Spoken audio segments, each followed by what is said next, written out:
Hello friend, PR novel series पे आपका हार्दिक स्वागत है। यहाँ पर आपको सुनने मिलेगा love story, heart stopping drama, romance, thrilling fantasy, revenge stories. अगर स्टोरी आपको अच्छा लगे तो इस चैनल को सब्सक्राइब कर लीजिएगा, लाइक शेयर और कमेंट कर दीजिएगा। Thank you. सिद्धांत सोना के गालों को धीरे से थपथपाता है और फिर वो उन तीनों को बाहर कार में जाकर उसका इंतजार करने को कहता है। सोना सिद्धार्थ की बात सुनकर मुंह बनाते हुए अपने दोनों शैतान बच्चों का हाथ पकड़ती हैं और वह उन दोनों को लेकर सीधा महल से बाहर निकल जाती हैं। वहीं आदिश और पंखुड़ी, जो कि अपनी डैडी के सारे बातें सुन रहे थे और समझ रहे थे, वो कभी अपनी मम्मा की तरफ देख रहे थे तो कभी अपनी डैडी की तरफ देख रहे थे। उन दोनों के ही आंखों में एक अलग से ही चमक थी और वह चमकते हुए आंखों से सोने की तरफ देख रहे थे। आदिश के फेशियल फीचर्स इतने छोटे होने के बावजूद काफी ज्यादा शार्प और अट्रैक्टिव थे। वही पंखुड़ी बिल्कुल सोना की टू कॉपी थी। उसका छोटा सा चेहरा काफी ज्यादा क्यूट और खूबसूरत था और उसके बाद नीली आंखें बिल्कुल सोना की तरह ही शांत और गहरी थी, पर उसके फेशियल फीचर्स बिल्कुल उसके पिता की तरह थे। वही आदिश के फेशियल फीचर्स अलग ही थे। वो ना है सिद्धार्थ की तरह था और ना ही सोना की तरह था, और वह किसकी तरह था ना ये बात सिद्धार्थ भी नहीं जानता था और यह बात सोना भी नहीं जानती थी।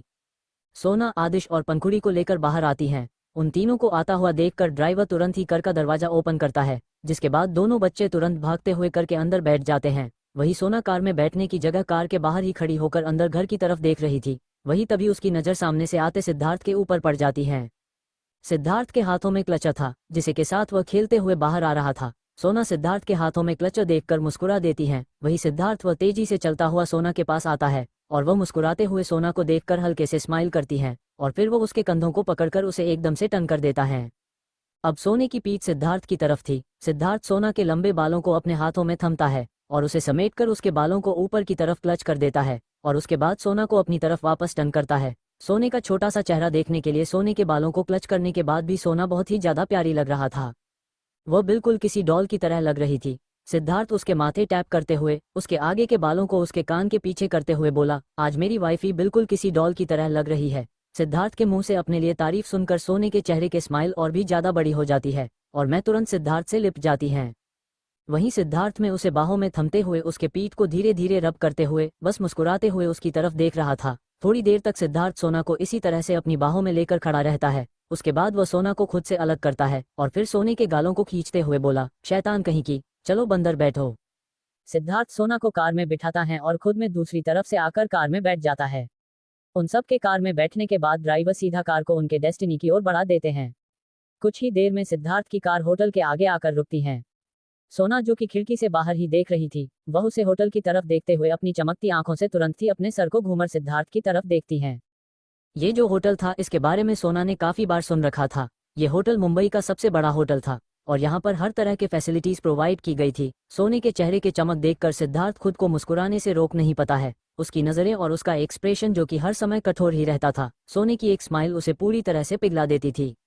ड्राइवर कार से बाहर आता है और वह तुरंत से कर का डोर ओपन करता है, जिससे बच्चे और सोना तीनों ही खुशी से चहकते हुए कर से बाहर आते हैं। सिद्धार्थ भी अपने कोट को ठीक करते हुए कार से बाहर आता है। सिद्धार्थ कार से बाहर आने के बाद अपने आंखों पर गॉगल्स लगता है और वह आगे बढ़कर सोने के हाथों को थाम लेता है। वही सोने के दूसरे हाथों को आदिश को पकड़ रखा था और सिद्धार्थ ने अपनी लिटिल प्रिंसेस को अपनी गोद में उठा लिया था।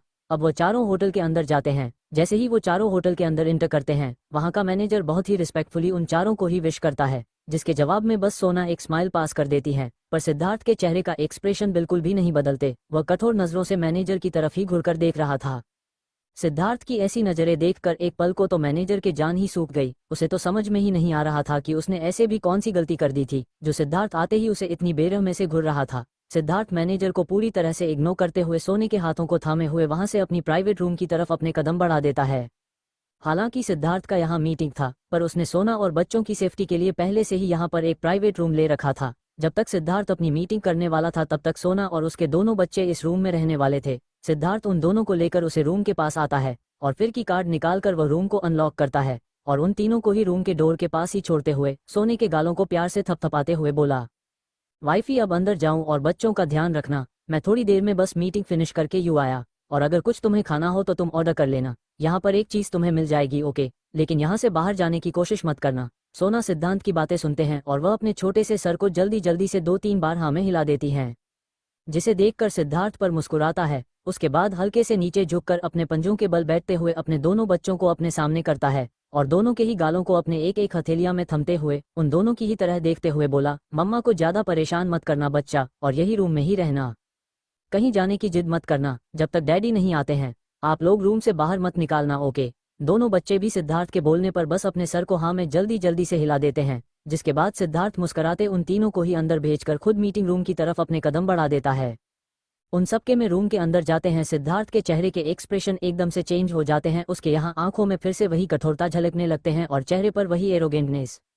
सिद्धार्थ मीटिंग रूम का डोर ओपन करता है और मीटिंग रूम में इंटर करता है। मीटिंग रूम का माहौल पहले से ही काफी ज्यादा डरावना था और सिद्धार्थ जैसा ही अपने कदम अंदर रखना है, वो मीटिंग रूम के माहौल को भांपते हुए अपने चेहरे पर तेरे मुस्कुराहट लिए अपने कदम आगे बढ़ा देता है। वही सिद्धार्थ को देखकर मीटिंग रूम में जितने भी मौजूद हैं सभी अपनी अपनी जगह से खड़े हो जाते हैं, शिवाय एक शख्स के। वह अपनी हरी गहरी आंखों से सिद्धार्थ की तरफ ही देख रहा था। उसके चेहरे पर इस समय कोई भी इमोशन नहीं थे, उसकी आंखों में कठोरता भरे हुए थे। वह अपने चेयर पर किसी राजा की तरह बैठे हुए अपने हाथों को अपने चेयर के आर्मरेस्ट पर अपने हाथों को रखते हुए अपनी गहरी नजरों से सिद्धार्थ को ही देख रहा था। वही सिद्धार्थ भी अपने गहरी नजरों से उसे शख्स को ही देख रहा था जो कि अब भी किसी राजा की तरह अपने चेयर पर बैठा हुआ था। उस आदमी की तरफ देखते हुए सिद्धार्थ के चेहरे पर एक अजीब सी मिस्टीरियस से स्माइल आ जाती है और वो मुस्कुराते हुए अपनी जगह पर आता है और अपने चेयर पर बैठते हुए सभी को बैठने का इशारा करता है। वही सभी बैठने से पहले सिद्धार्थ को बहुत ही रिस्पेक्टफुली ग्रीट करते हैं। इसके बदले में सिद्धार्थ बस अपने कठोर नजरों से उन सब की तरफ देखते हुए अपने सर को हिला देता है, जिसके बाद सभी अपने चेयर पर बैठ जाते हैं। अब तो एक शख्सियत के दो लोग आमने सामने बैठे हुए थे, जहां सिद्धार्थ अपनी कठोर नजरों से पूरे मीटिंग रूम को देख रहा था। तो वही उसके सामने बैठा आरिश, वह अपनी कठोर नजरों से सिद्धार्थ की तरफ देख रहा था। ऐसा नहीं था कि आरिश सिद्धार्थ को जानता नहीं था और ऐसा भी नहीं था कि सिद्धार्थ आरिश को नहीं जानता था। दोनों ही एक दूसरे के पहचान से बखूबी रूबरू थे, दोनों ही एक दूसरे के शख्सियत से रूबरू थे और दोनों की ही जुनूनियत एक सी थी। दोनों में से किसी को भी हार मानना पसंद नहीं था और उन दोनों की ही एक से शख्सियत उसे पूरे मीटिंग रूम का माहौल और भी ज्यादा खराब कर देता है। एक तो पहले से ही आरिश की मौजूदगी में रूम का टेम्परेचर इतना ज्यादा गिरा हुआ था कि सभी पहले ही डर से कांप रहे थे और अब एक और सेम नेचर का इंसान जाकर उनके मीटिंग का माहौल और भी ज्यादा डरावना कर रहा था। अभी सिद्धार्थ और आरिश एक दूसरे की तरफ देख ही रहे थे कि तभी सिद्धार्थ हल्के से मुस्कुराते हुए आरिश की तरफ अपने हाथ बढ़ाता है। आरिश सिद्धार्थ के हाथों को देखने के बाद भी अपने हाथ मिलाने के लिए आगे नहीं बढ़ता है। वहीं सिद्धार्थ आरिश के ऐसे नेचर को देखकर शैतानी तरह से मुस्कुराते हुए बोला, मिस्टर आर्यन, आपसे मिलकर अच्छा लगा। अपनी बात कहते हुए सिद्धार्थ अपने हाथों को पीछे खींच लेता है। वही आरिश बिना किसी भाव के सिद्धार्थ की तरफ देखते हुए बहुत ही एरोगेंट टोन में बोला, पर मुझे तुमसे मिलकर बिल्कुल अच्छा नहीं लगा। आरिश का इतना कहना था कि सिद्धार्थ के चेहरे के स्माइल और भी ज्यादा बड़ी हो गई और वह मुस्कुराते हुए आरिश की तरफ देखने लगता है। वही आरिश के चेहरे के एक्सप्रेशन बिल्कुल नहीं बदले थे, वो अभी घुरकर सिद्धांत की तरफ ही देख रहा था। अब उसे रूम में मीटिंग ना होकर बल्कि इन दोनों का कोल्ड वॉर शुरू हो चुका था, जिसमें ना तो सिद्धार्थ पीछे हटने को तैयार था और ना ही आरिश पीछे हटने को तैयार था। उसे मीटिंग रूम के बिगड़ते माहौल को देखते हुए और उन सब के इस डरावने माहौल को खत्म करते हुए एक आदमी जिसके उम्र लगभग 40 से 45 के आसपास के रही होगी, वह थोड़ा हिम्मत करके सिद्धार्थ और आरिश दोनों की तरफ देखते हुए बहुत ही रिस्पेक्टफुली बोला, मिस्टर आर्यन और मिस्टर सिंघानिया, क्या इस मीटिंग को कंटिन्यू करने की परमिशन है? उसे आदमी के ऐसे पहुंचने पर सिद्धार्थ और आरिश दोनों ही उसे आदमी की तरफ अपनी पैनी नजरों से देखते हैं, फिर दोनों ही गहरी सांस छोड़ते हुए अपने चेयर से पीछे टिककर बैठ जाते हैं। उन दोनों का सेम रिएक्शन देखकर वहां मौजूद सभी समझ जाते हैं कि उन दोनों की तरफ से हमी भर दी गई है, जिसके बाद सभी अपने अपने प्रोजेक्ट को एक एक करके एक्सप्लेन करना शुरू कर देते हैं। सिद्धार्थ को इस मीटिंग में बिल्कुल भी इंटरेस्ट नहीं था और ना ही आज उसको इस मीटिंग में इंटरेस्ट आ रहा था। दोनों ही अपने अपने फोन में लगे हुए थे, वहीं बाकी सभी बहुत ही ध्यान से सभी के प्रोजेक्ट को देख रहे थे, क्योंकि उनमें से कोई भी सिद्धार्थ और आरिश के साथ काम करने का मौका खोना नहीं चाहते थे। वह सभी आरिश और सिद्धार्थ के साथ काम करना चाहते थे, क्योंकि वह दोनों ही जानते थे सिद्धार्थ और कितने ज्यादा पावरफुल शख्सियत है। जाहिर सी बात है कि उनका एक छोटा सा प्रोजेक्ट अगर वह लोग आरिश और सिद्धार्थ के साथ करते हैं तो उनके उस प्रोजेक्ट की कीमत इतनी ज्यादा हाई हो जाएगी जितना ज्यादा वो कभी सपने में भी नहीं सोच सकते थे। इसलिए वो सभी अपना अपना बेस्ट देने की कोशिश कर रहे थे, पर इसके लिए वो लोग बेस्ट देने की कोशिश कर रहे थे। वह दोनों ही अपनी दुनिया में खोए हुए थे। आरिश फोन को एक तरफ निहारे जा रहा था जिसके ऊपर आर्या की तस्वीर चमक रही थी, वही सिद्धार्थ अपने फोन में सोना से मैसेज पर बातें किए जा रहा था। सिद्धार्थ गहरी सांस लेता है, वो एक डन का इमोजी भेजता है, जिसके कुछ बर्बाद ही मीटिंग रूम का दरवाजा खुलता है। मीटिंग रूम का दरवाजा खुलते ही मीटिंग रूम में मौजूद हर कोई की नजरें मीटिंग रूम के दरवाजे की तरफ चली जाती है, क्योंकि इस तरह से इतने बड़े मीटिंग में अचानक से दरवाजा खोल के इस तरह से मीटिंग को बीच में डिस्टर्ब करने की हिम्मत होटल में से किसी भी स्टाफ को नहीं था। कोई भी हिम्मत नहीं कर सकता था कि सिद्धार्थ और आरिश के मीटिंग को इस तरह से कोई स्पॉइल करें, पर चूंकि मीटिंग रूम में मौजूद सभी का सारा अटेंशन उस दरवाजे पर ही टिका हुआ था, दरवाजा खुलता है और एक छोटी सी आकृति दरवाजे से होते हुए मीटिंग रूम में इंटर करती है। उसे छोटी सी आकृति की तरफ देखते हुए सभी के चेहरे पर हैरानी के भाव थे और सभी हैरानी से उसे तरफ देख रहे थे, जहां एक छोटी सी बच्ची जिसने अपने बालों की 2 चोटी किए हुए थी, उसका छोटा सा गोल मटोल सा चेहरा, चमकता नीली आंखें और छोटे से बहुत ही ज्यादा प्यारा लग रहा था। उसने इस समय डांगरी पहन रखे थे और पैरों में उसके छोटे छोटे व्हाइट कलर के शूज थे और उसने अपनी दोनों छोटे छोटे फ्लफी हाथों से दरवाजे को पकड़ रखा था। उस छोटी सी बच्ची की तरफ देखते हुए सभी की होठों पर अपने आप ही मुस्कुराहट आ जाती है। वह बच्चियाई दिखने में ही इतनी ज्यादा प्यारी थी कि कोई भी खुद को मुस्कुराने से रोक नहीं पाता है। वही आरिश एकटक उस बच्चों की तरफ देख रहा था। उसकी आंखों में उसे बच्चों की तरफ देखते हुए एक अजीब से इमोशंस थे, जैसे वो बच्चे उसे किसी की याद दिला रही हो। उसे बच्ची की तरफ देखते हुए आरिश की आंखों में जो तड़प नजर आने लगे थे, वह भले ही कोई महसूस करे ना करे, लेकिन आरिश उसे अंदर तक महसूस कर रहा था और वह तड़प उसके आंखों में नमी बनकर छाने लगी थी, जिसे आरिश तुरंत ही कंट्रोल कर लेता है। वह बिल्कुल भी हमने कमजोरी को किसी के सामने जाहिर नहीं करना चाहता था। मीटिंग रूम अंदर आते ही और वह सीधा भागती हैं, वो सिद्धार्थ के पास चली आती हैं। वहीं सिद्धार्थ जो मुस्कुराते हुए वह तब से अपनी नन्ही सी प्रिंसेस को देखे जा रहा था, वह पंखुड़ी के उसके पास आते ही तुरंत नीचे झुककर पंखुड़ी को अपनी गोद में उठा लेता है और फिर वो उसके छोटे से नाक को खींचते हुए बोला, शैतान बच्चे, डैडी ने कहा था ना कि जब तक डैडी नहीं आते हैं आप मम्मा और भाई के साथ वहीं पर इंतजार करना, फिर आप यहाँ पर क्यों आए हैं? सिद्धार्थ के ऐसा कहने पर वह छोटे से बच्चे अपने छोटे से मुंह को खोलती है और सिद्धार्थ के गालों पर अपने छोटे छोटे दांत चुभा देती है और फिर सिद्धार्थ से दूर होकर अपनी नीली गहरी नजरों से घुरकर सिद्धार्थ की तरफ देखती है। उसका छोटा सा चेहरा इसे में नाराजगी से फूला हुआ था। उसकी छोटी सी नाक भी गुस्से से बार बार फूल रही थी, जो कि उसे बहुत ही ज्यादा क्यूट बना रही थी। वही सिद्धार्थ अपनी बच्ची की हर एक हरकत को नोटिस कर रहा था और अचानक से इस तरह से उसके दांत काटने पर सिद्धार्थ अपनी आंखें छोटी करके उसकी तरफ देखने लगता है। तो वही पंखुड़ी सिद्धार्थ की तरफ नाराजगी से देखते हुए ही बोली, पंखुली को आइसक्रीम खानी है? ऑल मम्मा पंखुली को आइसक्रीम नहीं दे रही। पंखुड़ी अपनी बात कहकर उम्मीद भरी नजरों से सिद्धार्थ की तरफ देखने लगती है। उसके शब्द इतनी ज्यादा क्यूट है कि मीटिंग रूम में मौजूद सभी दूसरे की तरफ देखकर मुस्कुराने लगते हैं। उसे बच्ची की आवाज सच में काफी ज्यादा प्यारी थी। उस बच्चों की आवाज है उन सबके कानों को राहत दे रही थी। वहीं सिद्धार्थ पंखुड़ी की शिकायत सुनकर अपनी आंखें छोटी करके पंखुड़ी की तरफ देखता है और फिर वो उसके नाक को खींचते हुए बोला, बच्चे यू नो ना कि आपकी तबीयत 2 दिन पहले ही खराब हुई थी और सिर्फ आपकी यह आइसक्रीम की जिद की वजह से, तो आपको लगता है कि मम्मी आपको आइसक्रीम खाने को देगी?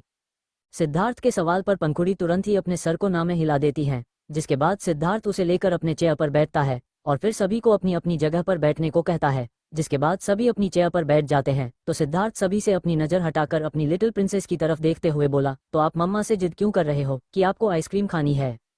आप जानते हो ना कि अगर मम्मा गुस्सा हुई तो उनका गुस्सा आपके डैडी पर ही निकलेगा। क्या आप चाहते हो कि आपके मम्मा आपके डैडी पर गुस्सा करें? सिद्धार्थ के ऐसे पूछने पर पंखुड़ी फिर से अपना मासूम सा चेहरा लटकते हुए अपने सर को जल्दी जल्दी से नामे हिला देती है। इसके बाद सिद्धार्थ उसके दोनों गालों को धीरे से पिंच करते हुए बोला, तो फिर बच्चे आप मम्मा से आइसक्रीम क्यों मांग रहे हो और आप यहाँ पर क्या कर रहे हो? क्या डैडी ने आपको यह नहीं कहा था कि आपको उस रूम से बाहर नहीं आना है? सिद्धार्थ अभी कह रहा था कि तभी पंखुड़ी बीच में ही सिद्धार्थ की बात को काटते हुए बोली, पलमा पंखुली को दांत लही थी इसलिए पंखुली यहाँ आ गई।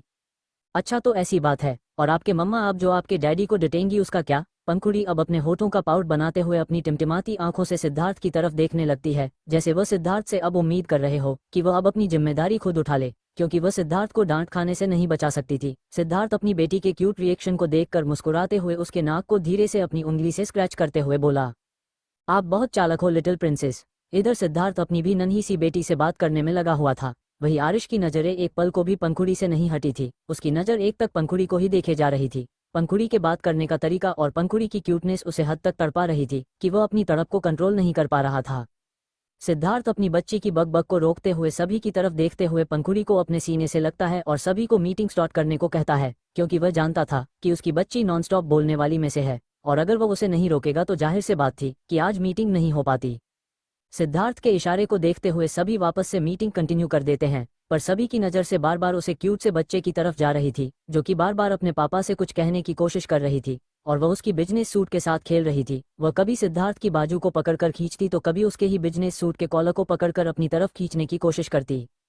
उसके छोटे छोटे हाथ बार बार इधर उधर जा रहे थे, जिससे सिद्धार्थ कभी अपने बच्चों को घूरकर देखता तो उसे जबरदस्ती अपने गले से लगता था, पर बार बार वह उसकी बाहों से निकल जाती थी और सिद्धार्थ को परेशान करते रहती थी। मीटिंग काफी लंबी चलती है। पूरे 3 घंटे की मीटिंग के बाद फाइनली मीटिंग का फैसला सबके सामने था। उनमें से सिर्फ 2 लोगों का प्रोजेक्ट है सिलेक्ट हुआ था, जो आरिश और सिद्धार्थ के साथ काम करने वाले थे।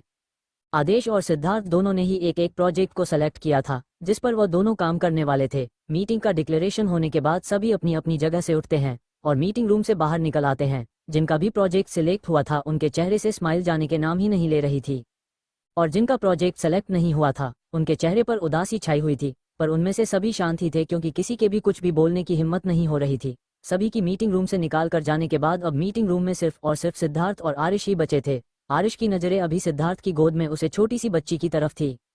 वह छोटी सी बच्ची आरिश का पूरा अटेंशन अपने ऊपर लेकर बैठी हुई थी। उसे तो एहसास भी नहीं था कि वह अपनी हरकतों से किसी को इस हद तकलीफ पहुंचा रही है और उसी को इस हद तक खुशी दे रही है कि उस इंसान को समझ ही नहीं आ रहा कि वह खुश हुए या फिर दुखी, क्योंकि पंखुड़ी की छोटी हरकत आरिश को आर्या की याद दिला रही थी। और जैसे जैसे उसे आर्या की यादें आ रही थी उसकी तकलीफ बढ़ते ही जा रही थी। इधर सिद्धार्थ आरिश की तरफ देखकर एक स्माइल पास करता है और वह अपनी बेटी को अपनी गोद में लेकर मीटिंग रूम से बाहर चला जाता है। सभी के जाने के बाद आरिश चुकी अपनी जगह पर खड़ा था, वह एकदम एकटक सामने देखते हुए अपने चेयर पर बैठ जाता है। उसकी आंखों में नमी आ चुकी थी और वह अपने चेहरे को अपने हथेलियां में छुपा लेता है। आरिश का दर्द उसकी आंखों से ही पता चल रहा था। मीटिंग के रूप में इस समय खाना शांति फैला हुआ था, क्योंकि उसे मीटिंग रूम में सिवाय आरिश के और कोई भी मौजूद नहीं था और उसे पूरी मीटिंग रूम में आरिश की गहरी सांसों की आवाज से गूंज रही थी। वही आरिश अपने चेहरे को अपने हथेलियां में छुपाए हुए ही खुद से बोला, तुम्हारी यादें मुझे इस कदर तड़पा रही है कि ना तो वह मेरी जान ले रही है और ना ही मुझे चैन से जीने दे रही है। तुम जानती थी वाइफी कि तुम्हारे बिना मैं कभी जी नहीं पाऊंगा, फिर भी तुमने वह फैसला लिया था, फिर भी तुमने वह कदम उठाया था। तुम मुझे तड़पाना चाहती थी, तुम मुझे सजा देना चाहती थी। अगर तुम्हें मेरी गलतियों की सजा ही मुझे देनी थी तो तुम वह मेरे पास रहकर भी मुझे दे सकती थी। तुम्हें इस तरह से मुझसे दूर नहीं जाना चाहिए था वाइफी। हमारे ये फैसले मेरे अंदर दीमक की तरह बढ़ता जा रहा है, जो मुझे अंदर ही अंदर खोखला करता जा रहा है। तुम्हारे बिना एक एक पल मैं मर रहा हूँ, पर मैं चैन से मर भी नहीं सकता। तुम्हारी यादें मुझे अंदर ही अंदर खाए जा रही है, पर वह पूरी तरह से तुम्हारी यादों से वो मुझे आज़ादी भी नहीं देती है। तुम्हारे इन यादों के साथ इस जिंदगी को गुजरना मेरे लिए हर बिताते पल के साथ मुश्किल होता जा रहा है। वाइफी, तुम मुझे बहुत याद आती हो, हर रोज हर पल आती हो। मैं तुम्हें बहुत ज्यादा मिस करता हूँ, बहुत ज्यादा, तुम्हारी कसम। आरिश अपने चेहरे को अपने हथेलियां में छुपाए वही खुद से ही बातें करता है। उसकी आवाज में जो दर्द था वह साफ साफ जाहिर हो पा रहा था, पर उसके इस आवाज को सुनने वाला भी उसके पास कोई नहीं था। आरिश काफी देर तक अपने चेहरे को अपने हथेलियां में छुपाए हुए इस तरह से अपने चेयर पर बैठा हुआ रहता है और काफी देर बाद वह अपने चेहरे से अपनी हथेलियां को हटाता है। आरिश जैसे ही अपने हथेलियां को हटाता है उसका पूरा चेहरा लाल था, उसकी आंखें तक लाल थी। उसके आंखों को देखकर ही समझ में आ रहा था कि आरिश रोया है। आरिश की आंखों की वह नामी बता रही थी कि आरिश की तकलीफ कितनी है। आरिश अपने पेंट के पॉकेट से अपना रुमाल निकलता है और वह अपने चेहरे को साफ करता है और कुछ देर तक वहीं पर बैठ गहरी गहरी सांस लेता है और खुद को पूरी तरह से शांत करने के बाद ही जाकर आरिश उस मीटिंग रूम से बाहर आता है। इधर सिद्धार्थ, जो कि पहले ही पंखुड़ी को लेकर मीटिंग रूम से बाहर आ चुका था, मीटिंग रूम से बाहर आते ही पंखुड़ी सिद्धार्थ से वापस से आइसक्रीम की जिद करने लगती है और अपनी बेटी की जिद को देखते हुए सिद्धार्थ उसे मना नहीं कर पाता है, इसलिए वो उसे लेकर सीधा होटल के कैफेटेरिया की तरफ चला जाता है। क्योंकि वो रूम में ऑर्डर देखकर नहीं मंगवा सकता था, क्योंकि अगर सोना पंखुड़ी को आइसक्रीम खाता हुआ देख लेती तो उसके बाद वह पूरी तरह से बवाल मचा देती और उसके बाद पंखुड़ी की तो खैर थी ही नहीं, वह सिद्धार्थ को भी नहीं छोड़ती, जिसकी वजह से सिद्धार्थ रूम में आइसक्रीम ऑर्डर करने का रिस्क बिल्कुल भी नहीं ले सकता था। सिद्धार्थ पंखुड़ी को लेकर कैफेटेरिया में आता है और वह पंखुड़ी को आइसक्रीम दिलाकर वही एक टेबल पर बैठ जाता है। पंखुड़ी आराम से सिद्धार्थ की गोद में बैठे अपने आइसक्रीम को एंजॉय कर रही थी, वहीं सिद्धार्थ उसके छोटे से चेहरे की तरफ देखता हुआ मुस्कुरा रहा था। मतलब उसकी बेटी और बीवी दोनों के जिद के आगे हमेशा उसे अपने घुटने टेकने ही पड़ते थे।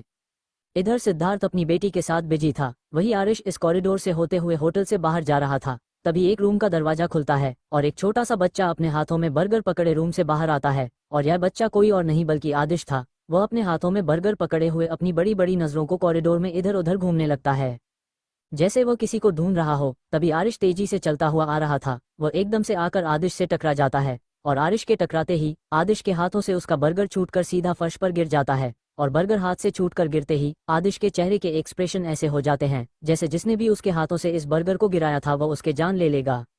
आदिश अपनी हरी गुस्से से भरी आंखों से अपना सिर उठाकर सामने की तरफ देखता है, उसकी आंखों में समय बेशुमार गुस्सा भरा हुआ था। वही आरिश बच्चे से टकरा चुका था। आरिश, जिसका ध्यान उसके फोन में था, वह तुरंत ही अपने फोन से अपने नजर हटाकर अपने सर को झुकाकर उसे बच्चों के छोटे से चेहरे की तरफ देखता है। उस छोटे से बच्चों के चेहरे की तरह देखते हुए आरिश की आंखें एकदम से हैरानी से बड़ी हो जाती हैं और वह किसी मूर्ति की तरह जमकर अपनी जगह पर खड़ा हो जाता है। उस बच्चे के छोटा सा चेहरा और उसकी वो हरी आंखों और उसे बच्चों के साथ शार्प फेशियल फीचर्स बिल्कुल ऐसे थे जैसे आरिश के कभी हुआ करता था। उस बच्चे की तरफ देखते हुए ना जाने क्यों पर आरिश की गहरी हरी आंखों में एक अजीब से इमोशंस आने लगते हैं, साथ ही उसकी धड़कनें भी एकदम से तेज हो जाती है। उसकी धड़कनें इस तरह से शोर मचा रही थी जैसे ना जाने उसे कौन सा बिछड़ा हुआ खजाना मिल गया हो। उसे ऐसा महसूस हो रहा था जैसे आज वह अपने बचपन को अपने सामने खड़ा हुआ देख रहा हो। आरिश अपने बचपन में बिल्कुल इसी आंखों के साथ, इसी शार्प लव फीचर्स के साथ और इसी नेचर के साथ था। आरिश को उस बच्चे में अपना बचपन दिख रहा था। आरिश अभी उस बच्चों में इतना ज्यादा खोया हुआ था कि तभी उसके कानों में उसे बच्चों के गुस्से से भरी आवाज पड़ती है, मिस्टर बिग वेयरवुल्फ, क्या आप देखकर नहीं चलते हैं? आपकी वजह से मेरे बर्गर गिर गए और अब मुझे मम्मा दोबारा से ये दिलाएगा भी नहीं। आदिश की आंखों में आरिश से शिकायत करते हुए उसकी आंखों में एक गुस्सा भी था। वही आरिश तो जैसे उसे छोटे से बच्चों के मुंह से इन शब्दों को सुनने के बाद जैसे आदेश की शरीर से उसकी जान ही निकाल ले गई हो। ये शब्द ऐसे थे जैसे किसी ने आरिश के ऊपर ठंडे पानी की बरसात कर दी हो। ये शब्द आज न जाने कितने सालों बाद आरिश के कानों में पड़े थे। ये शब्द आरिश को तब कह गए थे जब वो इसी तरह से कैंटीन में आर्या से टकराया था और आर्या के हाथों से उसके खाने की ट्रे छूट कर गिर गई थी। फ्लैशबैक, दिल्ली के टॉप यूनिवर्सिटी में इस समय स्टूडेंट की भीड़ लगी हुई थी। हर तरफ जिधर भी नजर जा रही थी, हर तरफ सिर्फ और सिर्फ स्टूडेंट ही नजर आ रहे थे। आज इस यूनिवर्सिटी में बहुत से कॉलेज का रीयूनियन होने वाला था, जिसकी वजह से बहुत सारी यूनिवर्सिटी ने एक साथ अपना कोलैब किया हुआ था। सभी बच्चे एक दूसरे से मिल रहे थे। सभी के चेहरे पर इस समय खुशी थी। वही कॉलेज के कैंटीन में इस समय पूरी तरह से भीड़ जमा थी। हर तरफ सिर्फ और सिर्फ बच्चे ही नजर आ रहे थे। वहीं इस भीड़ में एक छोटी सी प्यारी सी लड़की जो कि अपने हाथों में ट्रे लिए गहरी गहरी सांस लेते हुए अपने तेज कदमों से चलते हुए आगे बढ़ रही थी। उसका छोटा सा चेहरा इस समय पसीने से भीगा हुआ था। उसने अपने लंबे बालों की हाई पोनीटेल बनाई हुई थी, पर उसके छोटे से चेहरे पर इस समय काफी ज्यादा गुस्सा भरा हुआ था और वह बार बार पीछे पलटकर उन स्टूडेंट की भीड़ की तरफ देखते हुए गुस्से से खुद से ही बड़बड़ाती जा रही थी और उसने अपने हाथों में उसे ट्रे को काफी मजबूती से पकड़ा हुआ था। अभी वह लड़की गुस्से से बड़बड़ाते हुए आगे बढ़ ही रही थी कि तभी सामने से आते लड़के से उसकी टक्कर हो जाती है और जैसे ही वह सामने से आते ही उस लड़के से टकराती है, उसके हाथों से वह ट्रेन छूकर फर्श पर गिर जाती है। इतनी भीड़ में खड़े रहने के बाद कितनी मुश्किल से तो उसे उसका खाना मिला था और वह भी अब इस तरह से फर्श पर बिखर गया था। उसका चेहरा जो कि पहले से ही गुस्से से लाल था और वह अब और भी ज्यादा बुरी तरह से लाल हो जाता है और वह गुस्से से अपनी नीली आंखें उठाकर सामने की तरफ देखती है, जहां पर उसे एक हैंडसम सा लड़का खड़ा नजर आता है और उसे लड़के की तरफ देखते हुए वह छोटी सी लड़की गुस्से से अपने छोटे छोटे दांतों को किटकिटाते हुए बोली, यू बिग वेयरवुल्फ, क्या आपको दिखाई नहीं दे रहा था जो आप आकर मुझसे ही टकरा गए? अभी वो छोटी सी लड़की अपना गुस्सा सामने वाले लड़के पर निकल रही थी कि तभी उसे नीचे गिरे हुए ट्रे की तरफ देखते हुए अब उसकी बड़ी बड़ी नीली आंखों में आंसू आ जाते हैं और अब वह अपने रोने जैसा मुंह बनाते हुए उसे शिकायती भरे लहजे में बोली, अब मैं क्या खाऊंगी? कितनी मेहनत से तो मैं वहां से इसे लिया था, अब आपने सब गिरा दिया। मैं कुछ नहीं जानती, अब आप खुद ही जाकर उसे भीड़ से मेरे लिए ये सब लेकर आएंगे बस। इतना कहकर वह छोटी सी लड़की वहीं पर एक चेयर खींचकर बैठ जाती है। गुस्से से उसका छोटा सा मुंह और भी फूल गया था, जिसे मैं काफी ज्यादा प्यारी लग रही थी। वही उसके सामने खड़ा शख्स अपने चेहरे पर हल्की सी मुस्कुराहट लिए उसे छोटी सी लड़की की तरफ देखता है और ये लड़का कोई और नहीं बल्कि आरिश था। वो उस छोटे से लड़की की तरफ देखते हुए अपना एक हाथ बढ़ाकर उसके बालों को बिगड़ते हुए बोला, यू लिटिल कैट, अगर तुम सामने से देख कर चलती तो तुम मुझे टकराती ही नहीं। अब गलती तुम्हारी ही है और तुम खुद ही मुंह फुलाकर यहाँ बैठ गई हो। This is not fair. वही आरिश की बात सुनकर उसके सामने बैठी आर्या जो कि पहले से ही गुस्सा थी, वो अब और भी ज्यादा गुस्सा करते हुए आरिश की तरफ देखते हुए वह बोली, अपने बस अपनी हाइट ही बढ़ाई है क्या? क्या आपके पास दिमाग नहीं है? क्या आपके पास दिमाग रखने की जगह नहीं बची थी या फिर आपकी आंखें काम नहीं करती है? आप भी तो मुझे देखकर चल सकते थे। अगर मैं सामने देखकर नहीं चल रही थी तो आप सामने से हट जाते, लेकिन नहीं, आप भी तो टकराए थे और अब आप अपनी गलती करने की जगह उल्टा मुझे ही फंसा रहे हैं। आर्या की कंप्लेन सुनने के बाद आरिश मुस्कुराते हुए उसके सर पर हल्की सी चपत मारते हुए बोला, यू ड्रामेबाज लड़की, चुपचाप यहीं पर बैठो, मैं तुम्हारे लिए लेकर आ रहा हूँ। इतना कहकर आरिश मुस्कुराते हुए अपने कदम उसे स्टूडेंट की भीड़ की तरह पड़ा देता है। वही आरिश की मौजूदगी का एहसास पाकर कार भीड़ एकदम से शांत हो जाती है और वह सभी आरिश के लिए जगह छोड़ देती हैं। उसे भीड़ में जितनी भी लड़कियां थी सभी की नजरें आरिश के ऊपर ही टिकी हुई थी। वही आर्या भी अपनी चेयर पर बैठे हुई आरिश को ही देख रही थी। आरिश इतना ज्यादा हैंडसम था, आर्या पहले से ही जानती थी कि उसके वहां जाते हैं भीड़ खुद ब खुद ही साइड हट जाएगी और आरिश उसके लिए खाना को लेने में उसने ज्यादा मुश्किलें नहीं होंगी। पर कहीं ना कहीं आर्या खुद आरिश की तरफ अट्रैक्ट होती जा रही थी। आरिश की खूबसूरती आर्या की आंखों में बस चुकी थी। वह अपने चेहरे पर हल्की सी मुस्कुराहट लिए सामने की तरफ से देख रही थी। वही आरिश आर्या की पसंद की हर एक चीज को उसे कैंटीन वाले को बताता है और अगले कुछ ही पल में आरिश के हाथों में एक ट्रे थी और वह उसे लेकर आर्या के पास आता है, जहां पर आर्या अभी भी गुस्से से मुंह फुलाए हुए बैठी हुई थी। पर जैसे ही वहां आरिश को अपने सामने देखती है, उसके चेहरे पर चमक आ जाती है।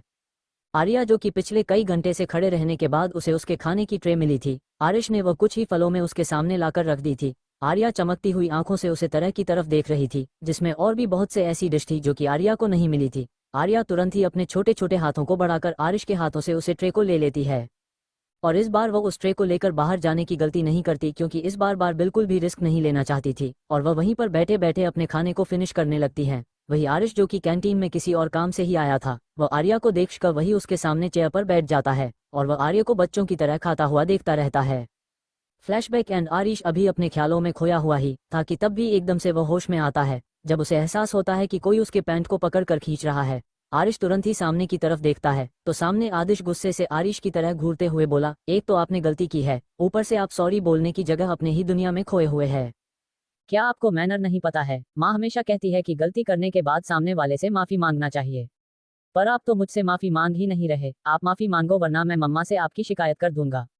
आरिश उसे छोटे से बच्चे की बात सुनकर ना जाने क्यों पर मुस्कुरा देता है और वह अपने पंजों के बाल बैठते हुए धीरे से अपना हाथ बढ़ाकर आदेश के गालों पर रखता है। वही आदिश जो कि अनजान टच से हमेशा दूर भागता था, वह आरिश को खुद को टच करने दे रहा था। वह आरिश के टच से दूर नहीं भाग रहा था, बल्कि वह अपनी हरी आंखों से चुपचाप आरिश की तरफ से देख रहा था। वही आरिश मुस्कुराते हुए उसकी पहले हुए चबी गालों को खींचते हुए बोला, यू लिटिल वेयरवुल्फ, क्या तुम देखकर नहीं चल सकते थे? अगर तुम देखकर चलते तो तुम मुझे जाकर टकराते ही नहीं, और यहाँ पर गलती तुम्हारी है। तुम इतने छोटे से हो, तुम्हें देखकर चलना चाहिए था ना। आदिश जो कि आरिश के टच को शांति से अपने गालों पर महसूस कर रहा था, वह आरिश के बात सुनने के बाद एकदम से पीछे हटते हुए अपने दोनों हाथों को अपने सीने पर बांधते हुए आरिश की तरह घूर कर देखते हुए बोला, ये तो वही बात हो गई, उल्टा चोर कोतवाल को डांटे। आरिश उस छोटे से बच्चों के मुंह से ऐसी कहावत सुनकर अपनी हंसी को कंट्रोल नहीं कर पाता है। उसे इस छोटे से बच्चे की बात सुनने में काफी ज्यादा इंटरेस्ट आ रहा था, पर अभी आरिश कुछ का पता उससे पहले ही आदिश अपने हाथ दिखाते हुए आरिश को रोककर उसकी तरफ देखते हुए बोला, अब आपको कुछ भी कहने की जरूरत नहीं है, क्योंकि अब मेरा मूड बिल्कुल भी नहीं है आपकी बातें सुनने का, और मैं अपनी मम्मी के पास जा रहा हूँ, क्योंकि मैं आपकी वजह से आपकी मम्मा को बिल्कुल भी इंतजार नहीं करवाना चाहता। इतना कहकर आदेश बिना आदेश के बात सुने हुए वहां से मुड़ता है और वह सीधा उसे रूम के अंदर चला जाता है। वही आदेश हैरानी से उसे बच्चों की बात सुनकर उसकी तरफ देख रहा था, जो कि अब तक रूम में अंदर जा चुका था। आरिश को तो समझ में ही नहीं आ रहा था उसके साथ अभी अभी हुआ क्या है। एक छोटा सा बच्चा अभी अभी उसे उसके मुंह पर यह कहकर गया था कि उसे उससे बात करने में कोई इंटरेस्ट नहीं है। यह आरिश के लिए पहला ऐसा दौर था जब किसी ने उसे ऐसा कहा हो, वरना उसकी एक झलक के लिए ना जाने लोग कितना लंबा इंतजार करने को तैयार हो जाते थे, और यह बच्चा उसे ये कहकर गया था कि उसे उसके साथ बात करने में इंटरेस्ट है। लिटरली यह काफी ज्यादा यूनिक था। आरिश गहरी सांस लेता है और वह उसे दरवाजे की तरफ देखता है जहां अभी अभी वह बच्चा गया था। उसे छोटे से बच्चों के मुंह से यह सुनने के बाद भी न जाने क्यों पर आरिश को उस बच्चे पर बिल्कुल भी गुस्सा नहीं आया था, उल्टा उसके चेहरे पर एक मुस्कुराहट आ गई थी, जो कि यह पहली बार था जब किसी ने आरिश के मुंह पर यह कहा हो कि उससे बात करने में उसे इंटरेस्ट नहीं है, और आरिश इस तरह से मुस्कुरा रहा हो। आरिश खुद नहीं समझ पा रहा था कि ऐसा क्यों था। आरिश गहरी सांस लेता है और वह अपने कदम आगे बढ़ा देता है। वही आरिश अंदर आता है, उसका छोटा सा मुंह लटका हुआ था। वही अंदर सोना जो कि सोफे पर बैठे हुए अपने फोन में कुछ देख रही थी, दरवाजा खुलने की आवाज सुनते हुए तुरंत ही अपने सर को उठाकर सामने की तरफ देखती है। अपने सामने आदिश को देखकर सोना हल्के से स्माइल कहती है और फिर उसकी तरफ देखते हुए पूछती है, क्या तुम डैडी से मिले? अपने माँ के सवाल को सुनकर आदिश उदासी भरी नजरों से अपनी माँ की तरफ देखता है और वह जाकर सोना के बगल में चढ़कर सोफे पर बैठ जाता है। वही सोना अपने बच्चों को इस तरह से उदास देखकर एकदम से उसके छोटे से चेहरे को अपने हथेलियां में भरकर उसकी हरी गहरी आंखों में देखते हुए उस सवाल कहती है, क्या वह बेटे तुम इस तरह से उदास क्यों हो? क्या किसी ने कुछ कहा है बेटा? क्या डैडी ने तुम्हें डांटा? सोने के सवाल पर आदिश सोने की तरफ देखता है और वह एकदम से सोने से लिपटे हुए अपने छोटे से चेहरे को सोना के सीने में घुसाते हुए अपनी रुंधी सी आवाज में बोला, मम्मा एक डेविल अंकल ने आदिश के बर्गर गिरा दिए। क्या आप आदिश को न्यू बर्गर दिला दोगे? आदिश को बहुत ज्यादा खाने का मन है, प्लीज मम्मा। आदिश सोना से रिक्वेस्ट करते हुए कहता है। साथ ही साथ वह आरिश की कंप्लेंट भी सोने से करता है। वही सोना आदिश की बात सुनकर आदेश के सर को सहलाते हुए उसे शांत करते हुए बोली, कोई बात ही बच्चे, मम्मा है ना, मम्मा आपको दूसरी दिला रही है, आपको इतनी ज्यादा सैड होने की जरूरत नहीं है बेटा। सोना अपने बेटे को समझाते हुए उसे शांत कर देती है और फिर वो उसके लिए दूसरा बर्गर ऑर्डर कर देती है। इधर सिद्धार्थ अपनी बच्ची को आइसक्रीम खिलाने के बाद उसे लेकर रूम की तरफ अपने कदम बढ़ा देता है और इधर आरिश भी अपने प्राइवेट रूम में चला गया था। हालांकि वह अपने प्राइवेट रूम में जाना नहीं चाहता था, वह यहाँ से सीधा अपने ऑफिस जाना चाहता था। पर उस बच्चे से मिलने के बाद पता नहीं क्यों आरिश के मन में एक अजीब से बेचैनी हो रही थी, जिसकी वजह से वो इस होटल में अपने प्राइवेट रूम में जाकर सोफे पर बैठा हुआ था और वह अपने फ़ोन को घूर कर देख रहा था, क्योंकि उसके फ़ोन में उसने अपने बचपन की कुछ तस्वीर निकाल रखी थी। अभी अभी उसके आंखों के सामने जो बच्चा आया था और जिस तरह वो बचपन में था, उन दोनों तस्वीरों को मिलने के बाद बिल्कुल ऐसा लग रहा था जैसे वह बच्चा उसका कार्बन कॉपी हो। उस बच्चे के फेशियल फीचर्स बिल्कुल आरिश की तरह थे, और अगर वो बच्चा आरिश इसकी एज तक पहुंचता है तो वह बिल्कुल और इसकी तरह ही दिखेगा। और आरिश इसी उधेड़ बूंद में अपने फ़ोन में अपनी तस्वीर देखते हुए अपनी ही दुनिया में घूम रहता है। इधर सिद्धार्थ पंखुड़ी को लेकर अपने प्राइवेट रूम में आता है तो वह देखता है इस समय सोना सोफे पर बैठी हुई अपने फ़ोन में गेम खेल रही थी, वही उसके बगल में बैठा आदिश बर्गर खा रहा था।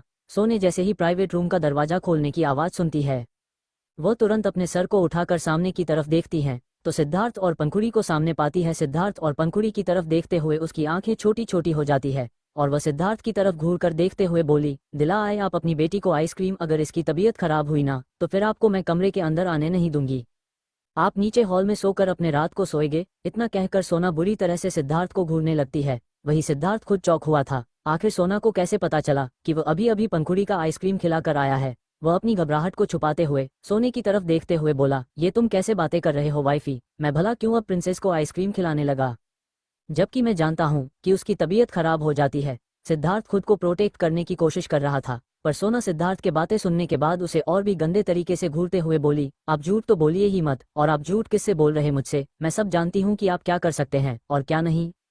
और इसके इस मासूम से चेहरे के आगे तो यह अगर कहे कि दुनिया को आग लगा दो तो आप उसके लिए भी एक पल नहीं सोचेंगे, और दुनिया को आग लगा देंगे तो फिर यहाँ तो सिर्फ एक आइसक्रीम की बात थी और आप इसे बिना आइसक्रीम खिलाए ले आए, ये हो ही नहीं सकता है। सिद्धार्थ को तो अब समझ ही नहीं आ रहा था कि वो सोना के इस बात का क्या जवाब दे। ये बिल्कुल सच बात थी कि सिद्धार्थ कभी भी पंखुड़ी को किसी भी चीज़ के लिए मना नहीं करता था, और सिर्फ पंखुड़ी ही नहीं बल्कि वह सोना को भी किसी चीज़ के लिए मना नहीं करता था। इसीलिए तो उसकी बीवी और उसकी लिटिल प्रिंसेस इतनी ज़्यादा जिद्दी हो गई थी कि सिद्धार्थ गहरी सांस लेता है और वह सोने के पास आता है और पंखुड़ी को सोना के बगल में ही सोफे पर बिठाते हुए सोना के बालों में अपने हाथ फेरते हुए बोला, वाइफी तुम मुझे इतनी अच्छी तरह से जानती हो, तुम जानते हो कि मैं अपनी लिटिल प्रिंसेस को किसी भी चीज़ के लिए मना नहीं कर सकता और उसकी तबीयत खराब नहीं होगी, बिकॉज मैंने पहले ही उसकी प्रिपरेशन कर दिए हैं। घर जाते हैं, अपनी लिटिल प्रिंसेस को सबसे पहले डॉक्टर से दिखा देंगे, मैं डॉक्टर को कॉल करके घर पर आने को कह दिया है, अब तो ठीक है ना। सोना सिद्धार्थ के इस बात का कोई जवाब नहीं देते उल्टा हुआ मुंह फुलाकर चुपचाप बैठी रहती है। सिद्धार्थ अब गहरी सांस लेता है और वह सोना को खींचकर अपने करीब करता है और सोना को अपने गले से लगाते हुए उसके पीठ को धीरे धीरे रब करते हुए बोला, क्या तुमने खाना खाया था वाइफी, क्या तुम्हें भूख लगी है। सिद्धार्थ के ये पूछने पर सोना अपना मुंह बनाते हुए अपने दोनों हाथों को उठाकर सिद्धार्थ की कमर में लपेटते हुए शिकायत भरे लहजे में रहती है, मैंने खाना ऑर्डर किया था पर उन्होंने खाना अच्छा नहीं दिया, मुझे अच्छा नहीं लगा खाना, इसलिए हम यहाँ पर नहीं खाएंगे, हम सीधा घर जाकर ही खाएंगे। सोने की बातें सुनकर सिद्धार्थ बस हल्के से मुस्कुरा देता है। वह जानता था कि सोना खाने के मामले में कितनी ज्यादा चूजी है। वह सब कुछ नहीं खाते थी, बस अपनी पसंद के कुछ पार्टिकुलर चीज से ही उसे खाना पसंद था, और अगर उसके अलावा उसके सामने कुछ और रख दिया जाए तो सोना किसी बिगड़े हुए बच्चे की तरह रिएक्ट करती थी और वह उसे खाने को हाथ तक लगाने को तैयार नहीं होती थी। सिद्धार्थ कुछ भी नहीं कहता है और वह हल्के से नीचे झुककर सोना के माथे पर प्यार से किस करते हुए बोला, ओके मेरा बच्चा, जैसा तुम कहो। इतना कहकर सिद्धार्थ सोना के हाथों को पकड़कर सोफे से उठता है और फिर आदिश की तरफ देखता है तो आदिश भी अपने बर्गर को अब तक फिनिश कर चुका था। वह अपने डैडी की तरफ देखते हुए तुरंत ही आगे बढ़कर उनके हाथों को पकड़ लेता है। इसके बाद सोना अपने नन्हे से बच्चे का हाथ पकड़कर चारों ही उसे प्राइवेट रूम से बाहर आ जाते हैं। क्योंकि मीटिंग खत्म हो चुका था इसलिए अब सिद्धार्थ डायरेक्ट घर जाने वाला था, क्योंकि उसे ऑफिस जाने का बिल्कुल भी मन नहीं था। उसका जो भी काम था वह सीधा अपने घर से ही करने वाला था। सिद्धार्थ सोना और अपने दोनों बच्चों को लेकर सीधा होटल से बाहर आकर पार्किंग में आता है। वही इधर सिद्धार्थ होटल से बाहर निकला तो दूसरी तरफ आरिश भी इस समय होटल से बाहर निकाला था और वह सिद्धार्थ को ज्यादा हुआ देख पा रहा था। सिद्धार्थ आरिश के आगे था जिसकी वजह से सिद्धार्थ की बस पीठ ही आरिश को नजर आ रही थी। वही सिद्धार्थ के साथ एक लड़की भी थी जिसे सिद्धार्थ में उसके हाथों से होल्ड कर रखा था। वही सिद्धार्थ के दूसरे हाथों को उसे छोटे से बच्चे ने पकड़ रखा था, जिसे आरिश पीछे से देखकर ही पहचान सकता था, क्योंकि उसने वही कपड़े पहन रखे थे जो कि कुछ देर पहले उसे बच्चे ने पहन रखे थे जिसने आरिश से झगड़ा किया था। उसे बच्चे को पहचानते ही आरिश अपने तेज कदमों से सिद्धार्थ के पीछे पीछे चल देता है। पता नहीं क्यों पर आरिश की क्यूरियोसिटी हो रही थी कि वह उस लड़की का चेहरा एक बार देखे, क्योंकि उसे लड़के की पीछे की तरफ से ही देखने पर से ही उसके दिल की धड़कन इतनी ज्यादा बढ़ गई थी। उसे समझ में नहीं आ रहा था कि उसके साथ हो क्या रहा है। अचानक से उसका दिल इतनी देर से क्यों धड़क रहा है। आरिश अपने तेज कदमों से पीछे चली रहा था कि सिद्धार्थ सभी को लेकर होटल से बाहर निकलता है और वह पार्किंग की तरफ अपने कदम बढ़ा देता है। पर सिद्धार्थ उन तीनों को पार्किंग में ना ले जाकर उन दोनों को होटल के बाहर ही खड़े करते हुए सोने के गालों को धीरे से थपथपाते हुए बोला, वाइफी तुम बच्चों के साथ यहीं पर रुको, मैं कर लेकर आता हूँ। सोना सिद्धार्थ के बातें सुनकर अपने सर को हाँ में हिला देती है। इसके बाद सिद्धार्थ अपने गार्ड की तरफ देखकर कुछ इशारा करता है और खुद अपने कदम पार्किंग की तरफ बढ़ा देता है। सिद्धार्थ आया तो अपनी ड्राइवर के साथ था, पर उसने ड्राइवर को उसी पल वापस भेज दिया था क्योंकि वह आज खुद ही कर ड्राइव करके अपने छोटे से फैमिली के साथ कुछ टाइम स्पेंड करते हुए घर जाना चाहता था। सिद्धार्थ के जाने के बाद सोना अपने दोनों बच्चों का हाथ पकड़े हुए वहीं पर खड़ी थी। इधर आरिश होटल से बाहर निकलता है, उसके नजरें अभी सोने के ऊपर ही जमी हुई थी। वह तेजी से अपने कदम पार्किंग की तरह बढ़ा देता है, पर जैसे ही वो सोने के साइड से गुजरता है एक अजीब सा है एहसास उसे पीछे मुड़ने पर मजबूर कर देता है। इसके बाद बारिश हल्के से टन हो गए, तुरंत ही पीछे पलट कर देखता है, पर जैसे ही वो पीछे पलट कर देखता है उसकी आंखें हैरानी से बड़ी बड़ी हो जाती। उसकी आंखों में एक अजीब सी इमोशंस आ जाते हैं, यहाँ तक कि उसकी पूरी बॉडी ठंडी पड़ने लगी थी। आरिश को अपनी आंखों पर बिलीव नहीं हो रहा था कि आज उसके साथ हो क्या रहा है। पहले वह छोटा सा बच्चा जो कि बिल्कुल उसी की तरह था और अब उसके सामने खड़ी वह लड़की उसे लड़की के छोटे से चेहरे की तरफ देखते हुए आरिश की आंखें खुद ब खुद ही नम हो गई थी। उसका छोटा सा चेहरा वही चेहरा था जिसकी आरिश को तलाश थी, वही चेहरा जिसके लिए आज तक आरिश तड़प रहा था। उसे चेहरे की तरफ देखते हुए आरिश की आंखों में जो दर्द उभर आया था उसके साथ ही एक सुकून भी उभर आया था। आरिश एक तक अपनी नम आंखों से सोना की तरफ देख रहा था, वही सोने का बिल्कुल भी ध्यान आरिश की तरफ नहीं था। वह अपने बेटे से कुछ बात कर रही थी जिसका जवाब आदिश भी अपने सर को हाँ और ना में हिलाकर जवाब दे रहा था। वही आरिश तो जैसे जमा हुआ सोने की तरह से देख रहा था, वही शक्ल और वही आवाज और वही अंदाज जो उसकी बीवी में थे। सोना का चेहरा बिल्कुल आर्या की तरह था और सोना की तरफ देखकर आर्या के साथ बिताए गए पल उसकी आंखों के सामने किसी फ्लैशबैक के जैसे घूमने लगे थे। आर्या का मिलन और उसकी शादी होना, उसे आर्या को यूं परेशान करना और आर्या का उसे खाई में खुद जाना, आरिश की आंखों के सामने ये सब किसी रील के जैसे चल रहा था। आरिश अपनी आंखों में नमी लिए बस सोने की तरफ देखे हुए आर्या की यादों में खोया हुआ था। तभी अचानक आर्या के दोनों हाथों की मुठिया कर गई क्योंकि कोई आदमी जाकर सोना को पीछे से बैकहैक करके खड़ा हो जाता है। वही उस आदमी की सिर्फ साइड व्यू आरिश को दिख रही थी। उस आदमी का चेहरा देख आरिश को उसे आदमी के ऊपर इतना गुस्सा आ रहा था कि उसका दिल कर रहा था कि वह उस आदमी को जाकर अभी मार दे। आरिश अपने कदमों को उस ओर बढ़ने लगता है और सोना को वह आदमी हैक करके खड़ा था। आरिश अभी आगे बढ़ ही रहा था कि तभी कोई आरिश को पीछे से आकर उसके कंधे पर हाथ रख देता है। वही गुस्से में आगे बढ़ रहा आ रही जब अपने कंधे पर किसी का हाथ महसूस करता है तो झटके से पीछे मुड़कर देखता है। अपने पीछे अपने असिस्टेंट को पकड़ आरिश अपने दांतों को पीसते हुए असिस्टेंट को देखने लगता है। वहीं आरिश का असिस्टेंट घबराकर आरिश को देखता है, लेकिन उसके मुंह से आरिश को इतने गुस्से में देखा कोई शब्द ही नहीं निकल रहा था। तभी आरिश गुस्से में उसे असिस्टेंट पर चिल्लाते हुए कहता है, क्या हुआ, इस तरह से रोकने का क्या मतलब है और तुम्हारी हिम्मत कैसे हुई मुझे हाथ लगाने की। वही आरिश का इतना चिल्लाना सुनकर वो असिस्टेंट जम जाता है और थोड़ा हकलाते हुए आरिश से कहता है, बॉस सब कुछ तैयार है, आप चल सकते हैं। असिस्टेंट की बात सुनकर आरिश दांतों को किटकिटात हुए असिस्टेंट को घूमता है, फिर असिस्टेंट को पूरी तरीके से इग्नोर कर अपने पीछे मुड़कर उस दिशा में देखता है जहां पर सोना उन बच्चों के साथ खड़ी थी, लेकिन इस वक्त सोना वहां नहीं थी। सोना को वहां ना देखकर आरिश हैरान हो जाता है। इसके साथ ही आरिश अपने कदमों को जल्दी आगे बढ़कर हर तरफ देखने लगता है। आरिश उसे जगह पर पहुंचकर हर तरफ देख रहा था, लेकिन उसे उसकी आर्या कहीं भी नजर नहीं आ रही थी। आरिश इस वक्त बहुत ज्यादा घबराते हुए हर तरफ अपनी आर्या अपनी बीवी को ढूंढ रहा था, लेकिन उसे वह कहीं भी नजर नहीं आ रही थी। आर्या को अपने पास न पाकर आरिश को बहुत ज्यादा गुस्सा आने लगता है। इसके साथ ही आरिश एक मुक्का अपने सामने के दीवार के वॉल पर मार देता है। कुछ देर तक वहीं खड़े रहने के बाद आरिश एक लंबी गहरी सांस लेता है, फिर अपने कदमों को आगे की तरफ बढ़ा देता है।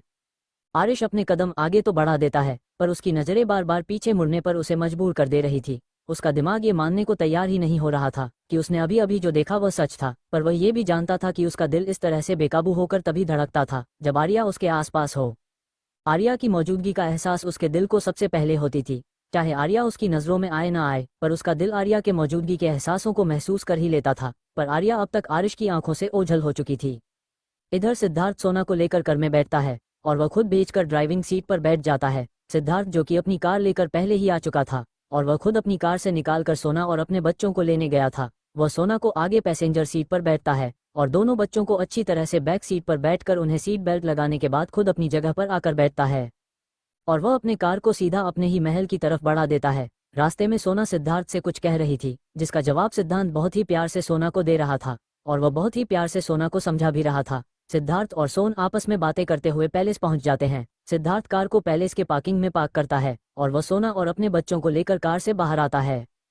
सिद्धार्थ सोने के हाथ को पकड़े हुए और दूसरे हाथ से अपने बेटे का हाथ पकड़ अंदर की तरफ बढ़ जाता है। वही सोना ने अपने दूसरे हाथ से अपने नन्ही सी प्रिंसेस को थाम रखा था। सिद्धार्थ पैलेस में जैसे ही कदम रखता है वैसे ही वो एक सर्वेंट को रोककर अपने पास बुलाता है। वह सर्वेंट तुरंत सिद्धार्थ के पास आता है और अपना सिर झुकाते हुए बहुत है रिस्पेक्टफुली सिद्धार्थ के कहने का इंतजार करने लगता है।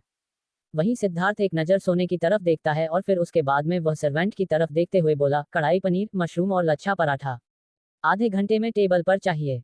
सिद्धार्थ इतना कहकर सोना और दोनों बच्चों को लेकर अपने कमरे की तरफ बढ़ जाता है। पर सिद्धार्थ के मुंह से खाने का नाम सुनकर सोना की आंखों में जो चमक आई थी वह उसके चेहरे से झलक रही थी।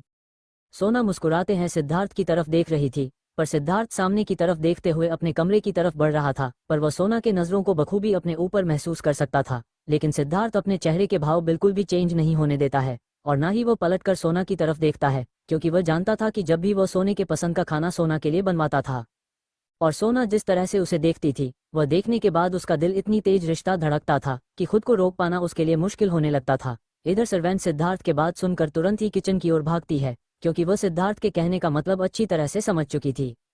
वो तुरंत ही वहां भाग किचन में आती है और वहां पर काम कर रहे हैं शेफ की तरफ देखते हुए थोड़ी सी तेज आवाज में बोली, कढ़ाई पनीर, मशरूम और लच्छा पराठ मास्टर को आधे घंटे में टेबल पर चाहिए। उस सर्वेंट की बात सुनकर है सारे शेफ जो कि अपने खाने बनाने में बिजी थे, वह हैरानी से एक दूसरे की तरफ देखने लगते हैं। पर वह सभी जानते थे कि सिद्धार्थ का ऑर्डर कभी भी किसी भी वक्त आ सकता है और उसे पूरा करने की जिम्मेदारी उन सब की है, क्योंकि अगर 1 मिनट भी लेट होता है तो सिद्धार्थ का गुस्सा भले ही सोना के सामने ना निकले पर अकेले में वह अपना गुस्सा जरूर निकाल लेता है। इसलिए सब तुरंत ही हवा के तेजी से अपना काम करना शुरू कर देते हैं। कोई मैदा तैयार कर रहा था, तो कोई पनीर की कटिंग कर रहा था, तो कोई मसाले तैयार कर रहे थे। सभी अपने अपने कामों में लग चुके थे। वही बस सर्वेंट अपना काम खत्म करने के बाद उन सबको बताने के बाद वापस से किचन से बाहर आती है और फिर वो अपने कामों में लग जाती है। इधर सिद्धार्थ जो कि सोना और बच्चों को लेकर रूम में आ चुका था, सिद्धांत सोना को लेकर चेंजिंग रूम की तरफ बढ़ते हुए दोनों बच्चों की तरफ देखते हुए बोला, तुम दोनों यहीं पर थोड़ी देर वेट करो, तब तक मम्मा चेंज करके आ रही। इतना बोल सिद्धार्थ सोना को लेकर चेंज रूम के अंदर चला जाता है। इधर सिद्धार्थ के बात सुनकर दोनों बच्चे बेड पर चढ़कर बैठ जाते हैं। इधर सिद्धार्थ सोना को चेंजिंग रूम में छोड़कर दोनों बच्चों के कपड़े लेकर चेंजिंग रूम से बाहर आता है और उन दोनों की तरफ देखता है जो कि बेड पर चढ़कर बैठ चुके थे। सिद्धार्थ अपने हाथ में पकड़े कपड़े को आदिश की तरह बढ़ते में बोला, बेटा जाओ जाकर चेंज करके आओ। इतना कहकर सिद्धार्थ उसके हाथों में कपड़ा था थमा देता है। आदिश तुरंत ही सिद्धार्थ के हाथों से अपने कपड़े को लेकर बाथरूम की तरफ दौड़ पड़ता है। वही उसकी नन्ही प्रिंसेस वो तुरंत बेड से खड़े हो जाती हैं और अपने छोटे छोटे हाथों को सिद्धार्थ की तरह बढ़ा देती हैं। सिद्धार्थ गहरी सांस लेता है और फिर वो मुस्कुराते हुए अपनी नन्ही सी बच्ची को अपने गोद में लेकर वही बेड पर ही बैठ जाता है। सिद्धार्थ पंखुड़ी के डांगरी की बटन्स खोलता है और उसे पंखुड़ी के बॉडी से अलग कर देता है। उसके बाद वो उसके शर्ट को में उतार कर वही बेड पर रख देता है और उसे कंफर्टेबल से छोटी सी शॉर्ट्स और ढीली से टी शर्ट पहना देता है। उस बड़ी सीधी टी शर्ट से पंखुड़ी के छोटे से शॉर्ट्स छुप जा रहे थे, साथ ही वो उस ढीली सी टी शर्ट में बहुत ही ज्यादा प्यारी लग रही थी। पंखुड़ी के छोटे छोटे हाथ टी शर्ट की बाजू की वजह से पूरी तरह से कवर हो जा रहे थे, जिससे पंखुड़ी डॉल की तरह नजर आ रही थी। सिद्धांत पंखुड़ी के कपड़े चेंज करने के बाद पंखुड़ी की तरफ देखता है जो कि अपनी टिमटिमाती आंखों से उसकी तरफ ही देख रही थी। सिद्धार्थ अब एक नज़र बाथरूम के दरवाजे और चेंजिंग रूम के दरवाजे की तरफ डालता है और उसके बाद में पंखुड़ी को अपने गोद में लेकर उसकी छोटी सी नाक को खींचते हुए बोला, जब तक मम्मा और भाई चेंज करके आते हैं तब तक डैडी पंखुड़ी का चेकअप करवा लाते हैं, वरना आपकी मम्मा आपको तो डांटेगी ही और मुझे आज कमरे से बाहर कर देगी, जो कि आपके डैडी को बिल्कुल भी मंजूर नहीं है। सिद्धार्थ अपने बातें कहते हुए पंखुड़ी को अपनी गोद में लेकर कमरे से बाहर आ जाता है और वह सीधा फर्स्ट फ्लोर पर जाता है। फर्स्ट फ्लोर पर आने के बाद सिद्धार्थ पंखुड़ी को लेकर एक कमरे की तरह बढ़ जाता है। सिद्धार्थ पंखुड़ी को लेकर उसे रूम के अंदर आता है, जहां पर पहले से ही काफी सारे डॉक्टर लाइन में मौजूद थे। उन डॉक्टर की तरफ देखते हुए सिद्धार्थ गहरी सांस लेता है और पंखुड़ी को लेकर जाकर बेड पर लेट देता है। पंखुड़ी को बेड पर लेटने के बाद सिद्धार्थ सबकी तरफ अपने गहरी नजरों से देखता है और फिर वह कठोर आवाज में बोला, have you all washed your hands? Are your hands completely clean? Siddharth के इस सवाल पर डॉक्टर सभी पहले तो सिद्धार्थ की तरफ देखते हैं और फिर वह सब एक दूसरे की तरफ देखने लगते हैं। वह सभी जानते थे कि सिद्धार्थ कैसा है। वह सभी को पहले अपने बच्चों को छूने देने से पहले अपने हाथों को अपने सामने साफ करवाता था, उसके बाद ही वह अपने बच्चों को हाथ लगाने देता था। सिद्धार्थ पहले भी कई बार इंडिया आ चुका था, लेकिन हर बार सिर्फ अपने बेटे को लेकर ही यहाँ आया करता था, पर इस बार वह अपनी पूरी फैमिली के साथ यहाँ आया है और यहाँ के जितने भी डॉक्टर थे वह सभी अच्छी तरह से सिद्धार्थ के स्टेटस के वाकिफ थे, इसलिए वह सभी पहले से ही अपने हाथों को वॉश करके वहां पर खड़े थे। सिद्धार्थ के पूछने पर सभी अपने सर को हाँ में हिला देते हैं, जिसके बाद सिद्धार्थ एक गहरी सांस लेता है और उन सब की तरफ देखते हुए बोला, If I start believing everyone just by saying something, then what is the use of my eyes? So everyone clean your hands once again in front of my eyes. सिद्धांत के इस तरह कहने की उम्मीद किसी को भी नहीं थी। उन सभी के चेहरे पर हैरानी साफ साफ नजर आने लगे थे। मतलब यह आदमी कहना क्या चाहता था कि वह सभी झूठ बोल रहे हैं। पर उनमें से किसी के भी यह हिम्मत नहीं थे सिद्धार्थ से सवाल करने का, इसलिए कोई भी सिद्धांत से यह सवाल नहीं करता है। और एक एक करके सभी उसे रूम में है अटैच बाथरूम में अपने हाथों को वॉश करने के लिए चले जाते हैं और एक एक करके अपने हाथों को वॉश करके बाहर आते हैं, जिसके बाद सिद्धार्थ उन सबको पंखुड़ी को चेकअप करने की इजाजत देता है। वो सभी डॉक्टर पंखुड़ी को चेक करने लगते हैं। पंखुड़ी बिल्कुल नॉर्मल थी। पंखुड़ी को चेक करने के बाद सभी डॉक्टर का चेहरा ऐसा था जैसे किसी ने उनके ऊपर ठंडा पानी डाल दिया हो। उन्हें समझ नहीं आ रहा था कि वह कह तो कह क्या। पंखुड़ी का बॉडी टेम्परेचर से लेकर उसके हर एक चीज बिल्कुल ठीक थी, फिर सिद्धार्थ इसका चेकअप क्यों करवा रहा था? ये किसी भी डॉक्टर के समझ से बाहर थी।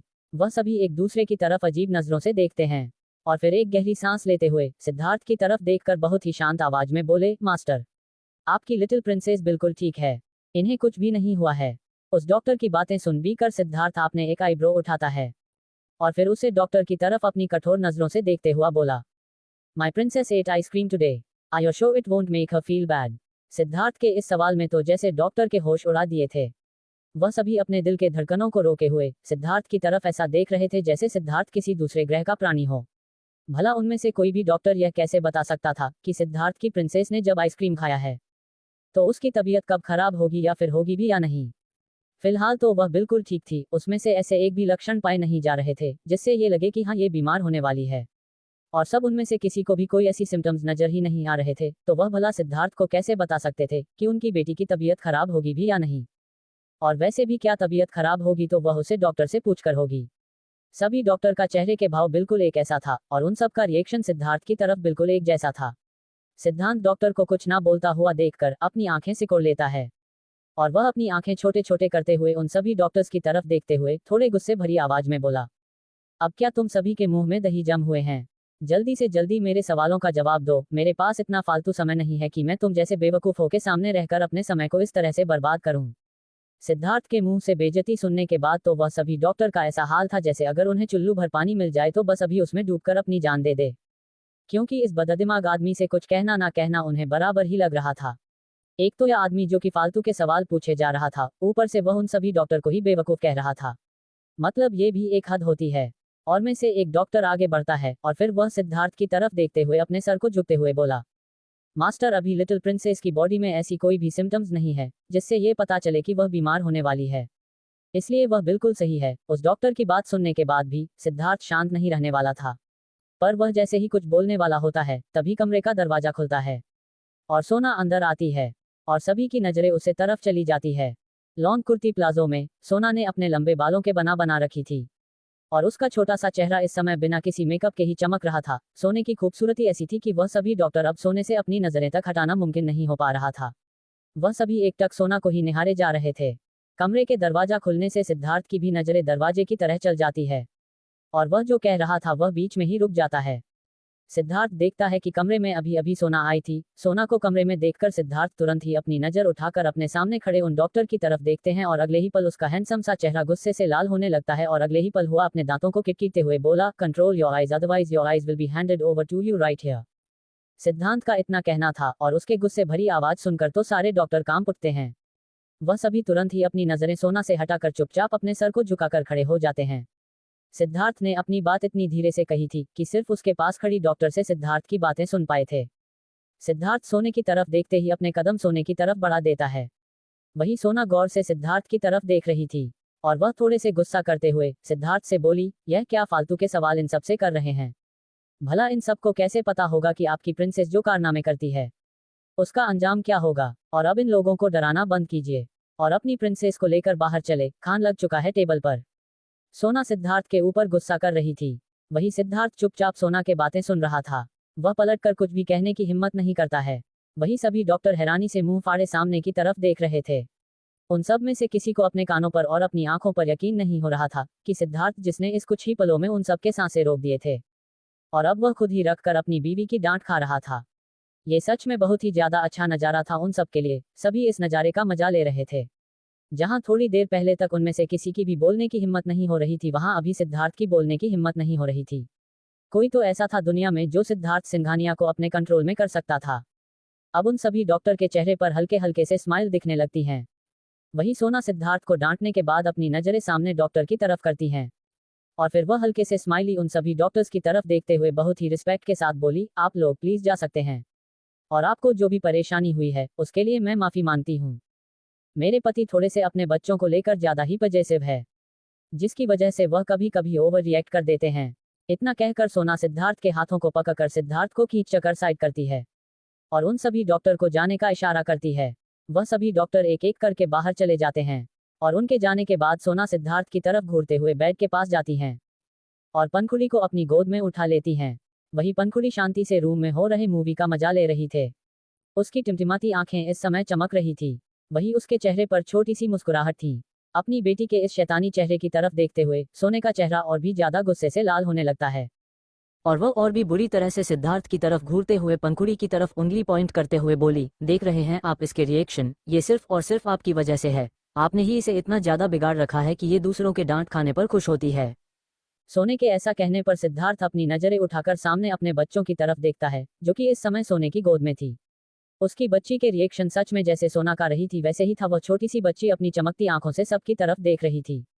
सिद्धार्थ अब प्यार बेचारा सा मुंह बनाकर सोने की तरफ देखता है और अपनी आंखों से ही उसे मनाने की कोशिश करता है, पर सोना उसे पूरी तरह से इग्नोर करते हुए कैमरे से बाहर निकल जाती है। सिद्धार्थ भी अब गहरी सांस लेते हुए अपनी मुट्ठियों को कसकर भींचता है और अपनी आंखें बंद करके खुद को कंट्रोल करने की कोशिश करने लगता है, क्योंकि सिर्फ उन डॉक्टर की वजह से सोना ने उसे डांटा था और एक बार फिर से सोना उससे गुस्सा हुई थी। सिद्धार्थ का तो जी कर रहा था वह जाकर उन सभी डॉक्टर को एक एक कर लाइन से शूट कर दे, पर वह ऐसा करने से खुद को कंट्रोल कर रहा था, क्योंकि अगर वह ऐसे ही लोगों को मारता रहा तो एक दिन इस देश की आबादी ऐसी हो जाएगी कि आदमी रहे ना रहे ये जगह सुनसान ही रह जाएगी। सिद्धार्थ भी अब अपने कदम सोने के पीछे पीछे बढ़ा देता है। सोना पंखुड़ी को लेकर डाइनिंग एरिया में आती हैं। वहां देखती हैं वह जैसे आदिश को चेयर पर बिठा कर गई थी, आदिश बिल्कुल उसी तरह से बैठा हुआ था। आदेश की तरफ देखकर सोना के चेहरे पर एक स्माइल आ जाती है। एक उसका बेटा ही था जो उसकी सारी बातें माना करता था, बाकी उसकी बेटी और उसके पति तो अपनी मन की करते थे और उसके बाद जब वह गुस्सा हो जाती थी तो वह दोनों ऐसे उसे मनाने आते थे और ऐसे प्रिटेंड कहते थे जैसे उन दोनों की कोई गलती ही ना हो, और अभी भी यही हो रहा था। सोना इन गुस्से से अपने नाक फुलाते हुए डाइनिंग एरिया में आकर पंखुड़ी को उसके चेयर पर बैठा देती है। पंखुड़ी की छोटी सी चेयर काफी ऊंची थी और वह उस चेयर पर बैठ टेबल पर अपने छोटे छोटे हाथों को रख देती है। वही सोना जाकर अपने बेटे के बगल में बैठ जाती है, क्योंकि आज वह पंखुड़ी और सिद्धार्थ से सच में बहुत ही ज्यादा नाराज थी। पंखुड़ी की इतनी छोटी सी उम्र थी और इस तरह से उसका बिहेवियर सोना को बहुत ही अजीब फील करवाता था। क्या इतनी छोटी बच्ची का ऐसा होना सही था? वह छोटी सी बच्ची किसी को दर्द में देखने के बाद भी उसका दर्द महसूस नहीं करती थी, उल्टा वह उसे पर हंसती थी। उसे अपने पापा पर प्राउड फील होता था। अगर यह छोटी सी बच्ची अभी से ऐसे थे तो न जाने बड़ी होने के बाद कैसे हो जाएंगी। जो कि अब सोना बिल्कुल भी नहीं चाहती थी कि उसकी बच्ची ऐसी हो, जो कि दूसरे की तकलीफों को समझे, दूसरे के दर्द को समझे, ना दूसरे को संभाले, ना कि उसके दर्द में वह ऐसा रिएक्ट करें। वही सिद्धार्थ जो कि सोने के पीछे पीछे ही आ रहा था, वह पंखुड़ी को इस तरह से अकेला बैठा हुआ देखकर सोना की तरफ देखता है। सोने का चेहरा ही बता रहा था, बस सच में काफी ज्यादा नाराज थी। इसलिए सिद्धार्थ अब आकर अब अपनी जगह पर बैठता है और गहरी सांस लेते हुए अपनी छोटी सी फैमिली की तरफ देखने लगता है। उन सब के बैठने के बाद शेफ आकर सभी को खाना सर्व करते हैं। उसके बाद वह सभी उन सब को अकेला छोड़कर वहां से चले जाते हैं। खाना सर्व होने के बाद सभी अपने अपने खाने को खाने लगते हैं। वही सोना भी अपने खाने को खाते हुए अपनी तिरछी नजरों से सिद्धार्थ की तरफ देख रही थी। वही सिद्धार्थ इस बात समझ रहा था कि सोना उसे ही देख रही थी, क्योंकि आज से पहले जब भी घर में लच्छा पराठा बना था सिद्धार्थ हमेशा सोना को अपने हाथों से ही खिलाता था, क्योंकि सोने को वह तोड़ने में नहीं बनता था। वह जब भी उस पराठे को खींचती थी तो वह खींचता ही चला जाता था और पूरी तरह से उसके प्लेट में टूटकर बिखर जाता था, जिसके वजह से हमेशा सिद्धार्थ उसे अपने हाथों से खिलाया करता था ताकि उसकी छोटी सी बीवी को ज्यादा तकलीफ ना हो। पर यहाँ तो सोना अपने मुंह को फुल हुए बैठी हुई थी। वहीं सिद्धार्थ इस चीज को अच्छी तरह से नोटिस कर रहा था। वह जानता था कि सोना आज भी खुद से नहीं खा पाएगी, सोना को उसकी मदद की जरूरत पड़ेगी ही, इसलिए वो सोने के कहने का इंतजार करने लगता है। वही सोना अपनी तिरछी नजरों सिद्धार्थ को देखते हुए अपना मुंह बनाने लगती है और गुस्से से सिद्धार्थ की तरफ देख रही थी कि सिद्धार्थ अब तक उसके पास उठकर आया क्यों नहीं था, क्योंकि जब भी ऐसा कुछ बनता था तो सिद्धार्थ खुद उसके पास उठकर आया कर रहा था और वह उसके पीछे खड़ा होकर उसे पूरा खाना खिलाया करता था। पर आज ऐसा कुछ भी नहीं हो रहा था, जिससे सोना उदास होने लगी थी। वहीं सिद्धार्थ जो कि सोने के हर एक रिएक्शन को नोटिस कर रहा था, वह गहरी सांस लेते हुए अब अपनी जगह से उठ जाता है क्योंकि अगर वो अब नहीं उठाता तो सोना गुस्से में जैसे तैसे खा तो लेती, लेकिन बाद में वो इस चीज के लिए सिद्धार्थ का जीना हराम कर देती। और सिद्धार्थ इस बात को अच्छी से जानता था और सिद्धार्थ नहीं चाहता था कि सोना थोड़ा सा अभी ही परेशान हो जाए। सिद्धार्थ जाकर सोना के पीछे खड़ा होता है और वह सोने के दोनों साइड से अपने हाथों को आगे करते हुए सोना को हल्के से उसके कंधे से पकड़कर उसे पूरी तरह से चेयर पर लीन कर देता है। सोना आप अपनी चमकती आंखों से सिद्धार्थ की तरफ देखने लगती है। हालांकि वह गुस्सा थी, वह कुछ बोल नहीं रही थी, पर उसकी आंखों के चमक बता रही थी कि वह सिद्धार्थ के इस तरह आने से खुश हो गई थी। सिद्धार्थ हल्के से झुकता है और अपने चेहरे को सोना के कंधे के पास लाते हुए बिना सोना की तरफ देखते हुए बोला, मैं जानता हूँ वाइफी कि तुमने अब तक खाना नहीं सीखा है, इसलिए मुझे हर बार तुम्हारी मदद करनी पड़ती है और तुम मुझे इस तरह से देखना बंद करो वरना बाद में तुम्हें ही भारी पड़ेगा। इतना कहकर सिद्धार्थ हल्के से सोना के गालों पर किस कर लेता है, जिससे सोना के चेहरे पर स्माइल आ जाते हैं और वह मुझे झुकाकर चुपचाप बैठ जाते हैं। जैसे देखकर सिद्धार्थ हल्के से हंसाता है और फिर वो सोना को अपने हाथों से खाना खिलाने लगता है। दूसरी तरफ आरिश अपने ऑफिस वापस आ चुका था।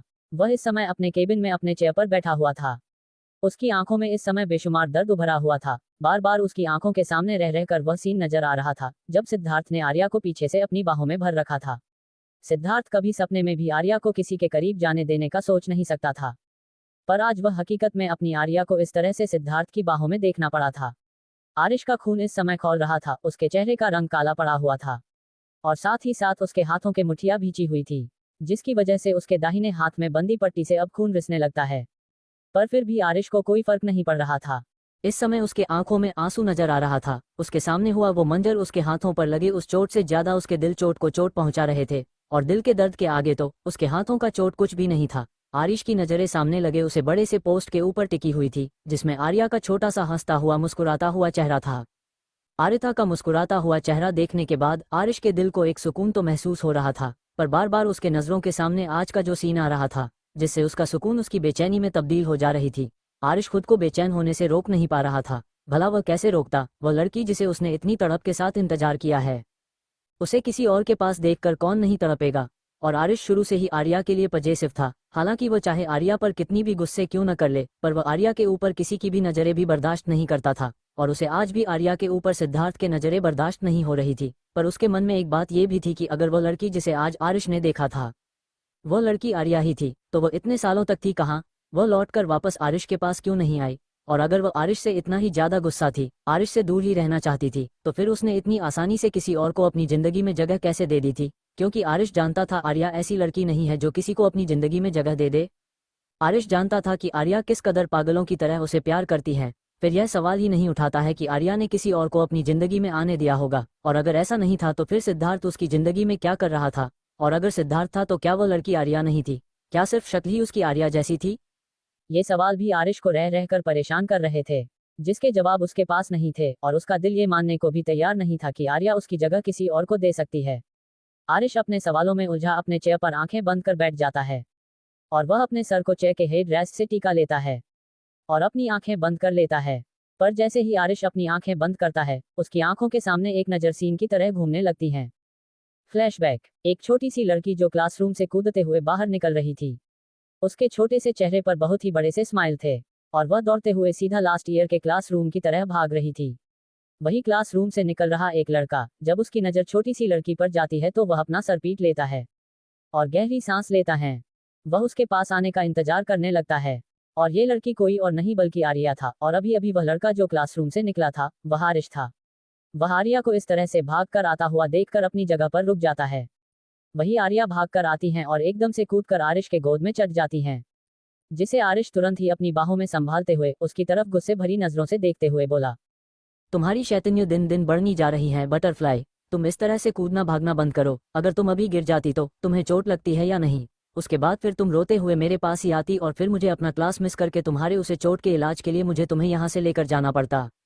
जब से तुम इस कॉलेज में आई हो तब से न जाने मैंने कितनी ही बार इस कॉलेज के गेट के ही दर्शन किए हैं। तुम्हारी वजह से मुझे कॉलेज के गेट से ही मुझे मुड़ना पड़ता है। बेवकूफ लड़की, अब ये बताओ कि इतनी भागकर तुम मेरे पास क्या करने आ रही थी? आर्या जो के समय आरिश के गोद में उसके गले को कसकर पकड़े हुए आरिश की तरफ से देख रही थी। वह थोड़ी नाराजगी से आरिश की तरफ देखती हैं और फिर वह आरिश की गोद से उतरने के लिए अपने पैरों को सीधा कर लेती हैं। पर आरिश उसे अपनी गोद से उतारने की जगह उसे और भी अच्छी तरह से अपनी बाहों में भरते हुए उसकी तरफ देखते हुए बोला, अब शैतानियां बंद करो और बताओ क्या बोलते आई थी तुम यहाँ इस तरह से भागते हुए? आरिश के न छोड़ने पर आर्या मुस्कुराते हुए वापस से अपने पैरों को आरिश के कमर में लपेट लेती है और फिर वह चाहते हुए बोली, आपको पता है आज ना मेरे क्लास में एक हैंडसम से लड़के की एंट्री हुई है। उसने न्यू एडमिशन लिया और वह बहुत ही ज्यादा हैंडसम है। उसने ना मुझसे बातें भी की।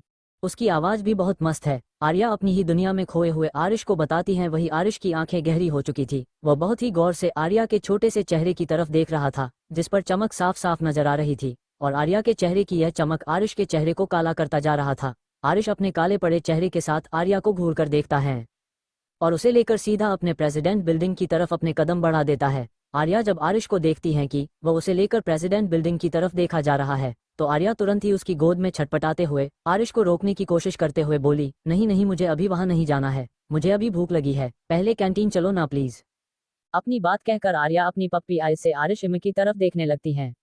वही आरिश आर्या के उसे क्यूट से चेहरे की तरफ देखते हुए अपने गर्दन को हल्का सा टेढ़ा करता है और खुद को शांत करता है। वह आर्या को लेकर अब अपने कदम को दूसरी डायरेक्शन में बढ़ा देता है। आर्या जब देखती है कि आरिश उसे लेकर कैंटीन में जा रहा है तो वह मुस्कुराते हुए और भी कसकर आज इसे लिप जाती है और अपने सर को आरिश के कंधे पर रख देती है और अपनी टुकुर टुकुर आंखों से सबकी तरफ देखने लगती है।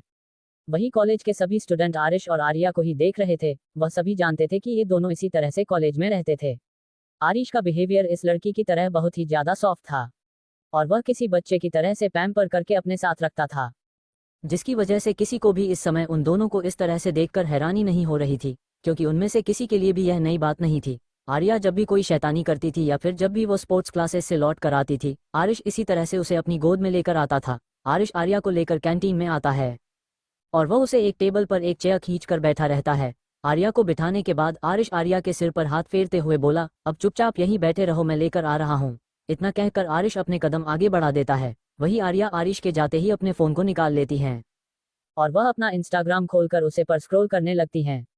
आर्या अभी अपने इंस्टाग्राम का स्क्रॉल कर ही रही थी कि तभी उसे किसी की आईडी नजर आती है और वह तुरंत ही उसे आईडी को खोलकर उसके पोस्ट को चेक करने लगती है। जैसे जैसे उसे अकाउंट के पोस्ट को देख रही थी उसका चेहरा बनता जा रहा था। आर्या इस समय आरिश का अकाउंट खोलकर बैठी हुई थी और उस अकाउंट में आरिश ने बहुत से ऐसे पोस्ट कर रखे थे जिसमें वह और नैना दोनों साथ में थे। उन दोनों को साथ में देखकर आर्या को कहीं ना कहीं तकलीफ महसूस हो रही थी। वही कुछ पोस्ट में तो आरिश ने अपनी फीलिंग्स को साफ साफ नैना के लिए बयां कर रखा था और उसमें आरिश की कुछ ऐसी भी पोस्ट थे जिसमें आरिश की अपर बॉडी साफ साफ नजर आ रही थी, उसका वह मस्कुलर चेस्ट और उसकी वह 8 पैक्स एब्स। वह सच में बहुत ही ज्यादा हॉट लग रहा था। आर्या अभी आरिश का इंस्टाग्राम को स्क्रॉल कर ही रही थी कि तभी कोई उसके कंधे पर हाथ रखता है। आर्या तुरंत चौंकते हुए सामने देखती है तो उसके सामने नैना खड़ी थी। नैना को देखकर आर्या का छोटा सा चेहरा और भी ज्यादा मुरझा जाता है, पर फिर वह जबरदस्ती अपने चेहरे पर स्माइल लाते हुए नैना की तरफ देखकर उससे पूछती है, नैना तुम यहाँ क्या कर रही हो?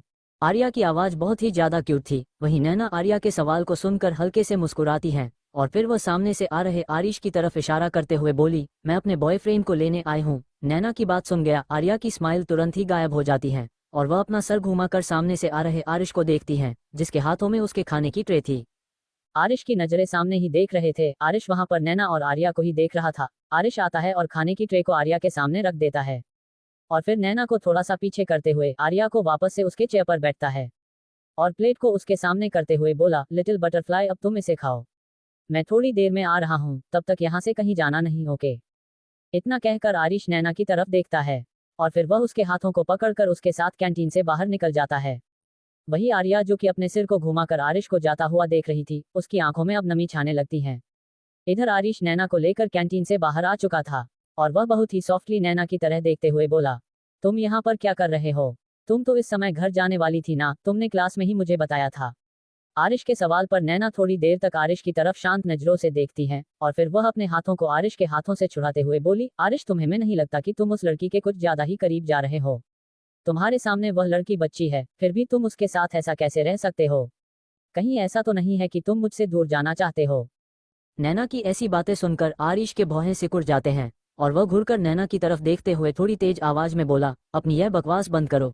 तुम जानती भी हो तुम किसके बारे में कम बात कर रही हो। बच्ची है वह अभी, तुम उसके बारे में ऐसा बोल भी कैसे सकती हो? नैना जो कि पहले से ही आरिश के ऊपर गुस्सा थी, अब वो आरिश के इस तरह से आर्या की तरफदारी करने पर और भी ज्यादा आग बबूला होते हुए गुस्से से चीखते हुए बोली, वही तो मैं तुम्हें समझाने की कोशिश कर रही हूँ। बच्ची है वह, तुम उसे इतना ज्यादा अटैच होना बंद करो। आज से पहले तो तुमने कभी किसी की तरफ अपनी नज़र उठाकर नहीं देखी, फिर उस लड़की में ऐसा क्या है जो उसके आने के बाद तुम इस तरह से उसे बच्चों की तरह लिए हर वक्त घूमते रहते हो? और तो और जितने करीब तुम मेरे नहीं आते उससे कहीं ज़्यादा करीब तुम उसके होते जा रहे हो। हर वक्त जब भी तुम नजर आते हो वह हमेशा तुम्हारे गोद में चढ़ी रहती है या फिर तुम्हारे पीठ पर चढ़ी रहती है। आखिर चल क्या रहा है तुम दोनों के बीच में? क्यों तुम हमेशा उसकी मदद के लिए खड़े रहते हो? आरिश गुस्से से अपनी मुट्ठी कसकर बंद किए हुए नैना की सारी बकवास बातें सुन रहा था। उसके कंट्रोल से बाहर होता जा रहा था और वह गुस्से से नैना की तरफ अपने घूरती हुई नजरों से देखते हुए बोला। इस तरह की और भी अच्छी स्टोरी सुनने के लिए PR नोवेल स्टोरीज चैनल को सब्सक्राइब कर लीजिए।